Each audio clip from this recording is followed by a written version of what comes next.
Welcome back. Now you have seen that what is the tree flow, very basic, that how the tree structure really works out for the regression as well as for the classification, and the concept of XGBoost also you have seen. Now let us do the hands-on, and line 219 we are reading the data of fresh, and line 222 to 226 we are segregating the data in train and test, where train is 85% and the test is 15%.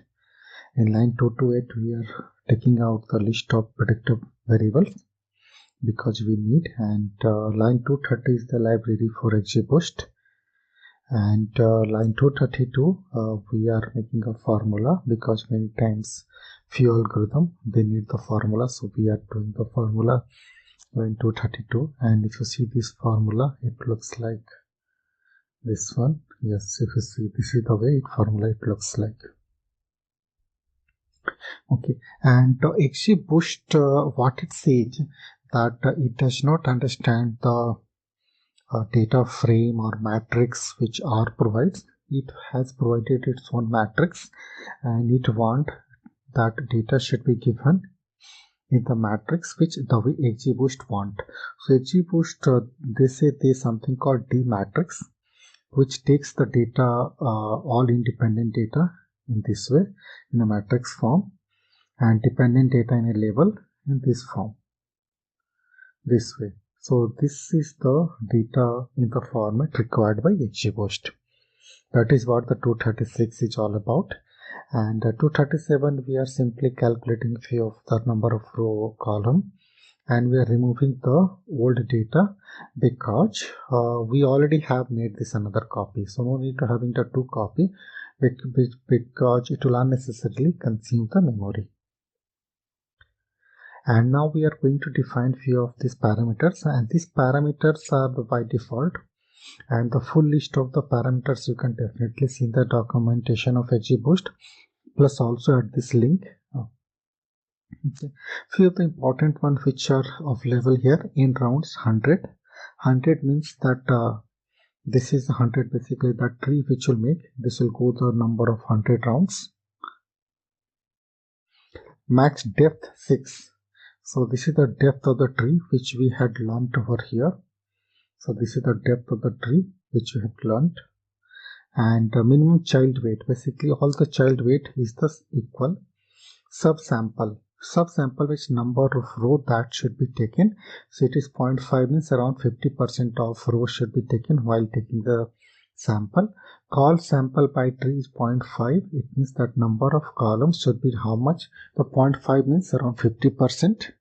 And the lambda and all these things are related to the few of the things with XGBoost have something. So I will request you that you can read the documentation. And ETA, and this ETA, let me bring it out here because it is a bit important one. ETA is that what is the weightage of the previous tree. If you see in case of XGBoost, we were taking the weightage of the previous tree. So this is what the 30%. So it means 0.3, 30%. This is what the weightage it's all about. So we are running these three lines together, and XGBoost is a multi-threaded. It means the multiple sequence of this tree can be made in a parallel. This tree will be made in sequence, but this work itself can be done in the parallel, and this you can do it. So in case of laptop, generally you will find we have the 4 cores. See, if you see, my laptop is also 4 cores. I'm running only this much just to show you. So I have the 4 cores, and in case of big server you will find 50 cores, 60 cores, and even the 500 plus cores. So those are the very powerful machine. So here we are seeing the number of threads to use, all 4, so that it can do the very fast. And 247 we are just printing the few things. That 335, that is around 85% of record with 10 features. Okay, and a few of these parameters it is getting printed. So it is saying that we are using these parameters, the number of thread 4, that is the number of cores which we calculated in line 245. And this is line 249 is building the XGBoost model. So I'm running that. It will take hardly a couple of seconds, and then it will be going good. While it is running, let me also explain this param which we have already done in line 241. In rounds we have already defined in line 241, and the data we have already calculated in the line number here 236. And the metric it will use the MAE, and the objective is regression.linear. So this objective says that you have to use the regression, and this is the objective that defines that what is the purpose of using XGBoost, because XGBoost can be used for multiple purpose: regression, classification, and few more things. So I'll show you sometime that I'll show you this objective one. Verbose true means keep on printing them as in seed 1, 2, 3 just to make sure that our results are reproducible. That's all. In line 250, we are saving this model so that it can be used in future. So that time you don't have to build, simply load it. That is the line 50 just for saving it. That's all. Okay, now we are doing the self-prediction, basically prediction on the data on which this is built. So let us go and do in the self-prediction line 253, and before we calculate the metrics like ME and RMSE, we need to have the actual also. And I hope you recollect this actual we had given is over here. We had here, this is actual, and original data has been deleted. So we are extracting the actual from this get info, using get info, and then few things, just feature name, extracting the feature name, removing the this data also because now we don't need. So we are doing 3-4 things in the line number 256. And if you see this residual plot, first before residual plot, let me show you this part, this one. Let me show you this one because it will make sense. So we are calculating the MAE and RMSE on the self. If you see this MAE and RMSE is very less. You know why? Because the model has already seen the data. That trained data has been already seen by the model. That is why it is doing very good, and it should do it. So as per the industry practice, MAE should always be less. MAE and RMSE should always be less than 1% on the prediction done on the trained data, because your model has already seen this. And I will also explain that what you should do if it is more. That I'll explain a little bit later. Okay. Now let us draw this residual plot on for the trend, and it will look like very perfect. If you see, this will look like very perfect, and it should look like perfect.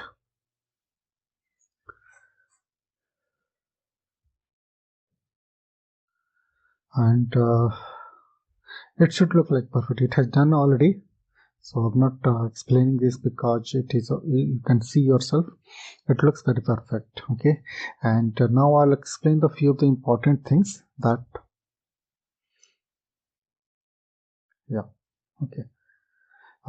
something important matrix. XGBoost, what it gives, suppose you have a lot of the features, say you have 100 features, then you would like to know that what is the contribution of each of the 100, and which are the very important, or what is the rank of the importance. That's it, what one of the things. So in line 267, it is giving you the importance rank, and we are writing this in one of the file over here. You can see this is the CSV file you can see, and how does it really looks like? Let us see it over here. Here we are drawing the graph, and line 270 to 273 we are running together, and this graph has been drawn. Oh no, it has been saved. It has been saved to the PDF file, XGBoost important.pdf. So let me go and open that file.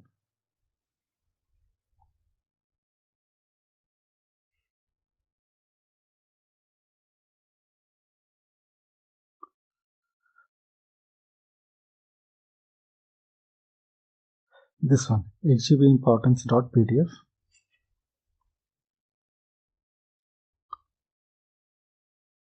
Okay.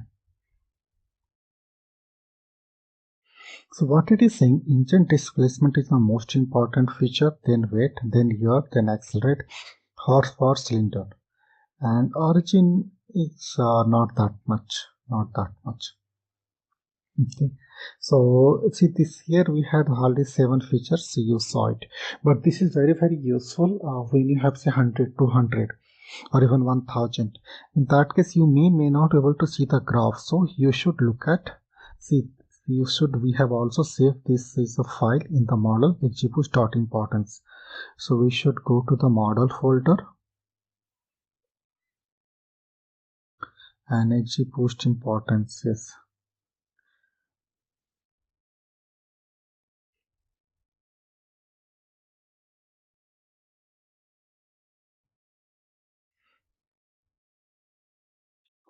Okay, so this is what it has been it has given you. The topmost is here, and this is what it gives that these are the indent displacement. Okay,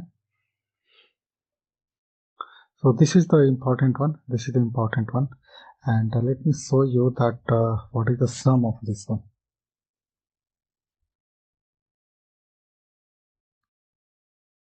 See, so what it says that around 42% important out of 100% contribution, 42% is engine displacement, weight is around 32%, here is 13%, accelerate is 4%, horsepower is around 3%, cylinder is 2.5%, and other is very, very less. This is what the contribution is all about. Okay, so this is the very, very important graph, and yes. Now this is what, and there is also tree model. Something this tree can be also be dumped. The tree which this is the tree which we saw generating over here. So this tree can also be dumped to the JSON file, and that is what we are doing in 277. With a simply dumping, sometime if you need, you can open the JSON file. Okay. Now let us go and do the prediction on the test data. So in 281 we are converting test data to D matrix because that is what XGBoost really needs. So in 281 we are converting 282 just for sake of having some few number of row and number of columns, and 284 we are simply printing that this 57 row and 10 columns we are using. 285 we are predicting the test data, and 288 onwards we are printing the calculating MAE and RMSE and then printing it. Here it is coming 1.96 and RMSE 2.57. I hope you recollect that previously GLMNet and linear it was around 2.5, and see if it has come down further 1.96. So you get major improvement. Then again you would like to know, can we improve further? Yes, you can improve further, and that I am going to explain at appropriate time that how we can improve further. If you want to see that actual and the predicted value using ggplot, so line 293 to 297, 296 we are printing, where actual is in a red color and the prediction in the green color. So let it come. It has. So if you see ideal case, you should have seen only the green color. But generally what happens, this is a numeric data. So in case of numeric data, what is the meaning of this? Numeric data, even if you see that these points, this is the red and the green is also just nearby. So there is a very, very minor difference, and this will happen in regression. So suppose the regression some prediction is say around 2.5. But actual it's say 2.5 and predicted is 2.49. If you predict this on a graph, definitely you will see the two different dots. But the prediction is very near to the actual, so it should be near to accurate. That is what it means. And that is why in case of regression, you will not find only green, but both will be there. Okay, but it looks good compared to the previous one. And residual plot again you can generate for the test, and you can do the analysis. And line 302 we are doing cleanup. That's all. And as a class work, I request you to please do the definitely residual analysis of this XGBoost. This the test one. The file name will be there in the XGBoost, and if you see, this will be this is the file. All this is the residual analysis. This one, this QQ plot, and this is things. Basically, all the having XGBoost. So that's all for the XGBoost, and that's all for the regression. Thanks for watching it. See you in the next one.